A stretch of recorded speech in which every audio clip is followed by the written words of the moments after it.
ഇനിയൊരു അൽഹംദുലില്ലാ പറഞ്ഞേ, ഇനിയൊരു അൽഹംദുലില്ലാ പറ. അൽഹംദുലില്ലാ, അല്ലാഹു നമുക്ക് ഈമാൻ തരുമാറാകട്ടെ. ഇവിടെ ജീവിതത്തിൽ എന്ത് വന്നാലും പതറരുത്, ധൈര്യമായിട്ട് നടക്കണം, ഒരു പേടിയില്ല.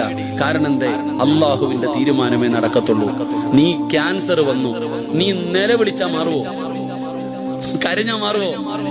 40 പേരോട് പറഞ്ഞാ മാറുവോ? എന്തോ ഒരു വാചകം എഴുതിട്ട് പറയും, ഇത് 40 പേർക്ക് അയച്ചു കൊടുത്താൽ എന്തോ കിട്ടുമെന്ന്. അങ്ങനെയൊന്നും കിട്ടൂലോ. ഇത് 40 പേർക്ക് അയച്ചു കൊടുത്താൽ എന്തോ കിട്ടുമെന്ന് എന്നില്ല. നിനക്ക് അള്ളാടെ തീരുമാനം വന്നാ അത് മാറ്റാൻ അള്ളാഹ്ക്ക് കഴിയത്തുള്ളൂ. അള്ളാടെ കയ്യിലേ മരുന്നുള്ളൂ. നീ ബേജാറാവും, പ്രശ്നമൊന്നും ആവണ്ട. നിലവിളിച്ചാ പോകുമെങ്കിൽ നിലവിളിച്ചോ. നിലവിളിച്ച പള്ളിക്കുഴി പോകും. അള്ളാഹു കാത്തിരക്ഷിക്കുമാറാകട്ടെ. പറഞ്ഞ് നിലവിളിച്ച എന്ത് ചെയ്യും? നേരെ പള്ളിക്കുഴി അത്രേ ഉള്ളൂ. പക്ഷെ ഒന്ന് ക്ഷമിക്കാൻ തയ്യാറായാൽ അള്ളാഹു ഒരു വഴി നമുക്ക് തുറന്നു തരും. അള്ളാഹ് അതാണ് നമ്മൾ ദുആ കൊണ്ട് ദുആ ചെയ്യുക, സദഖകൾ കൊടുക്കുക. ഇതിലൂടെ നമ്മുടെ പ്രശ്നങ്ങൾക്കും പ്രയാസങ്ങൾക്കും പരിഹാരം ഉണ്ടാകും. Download ShareChat.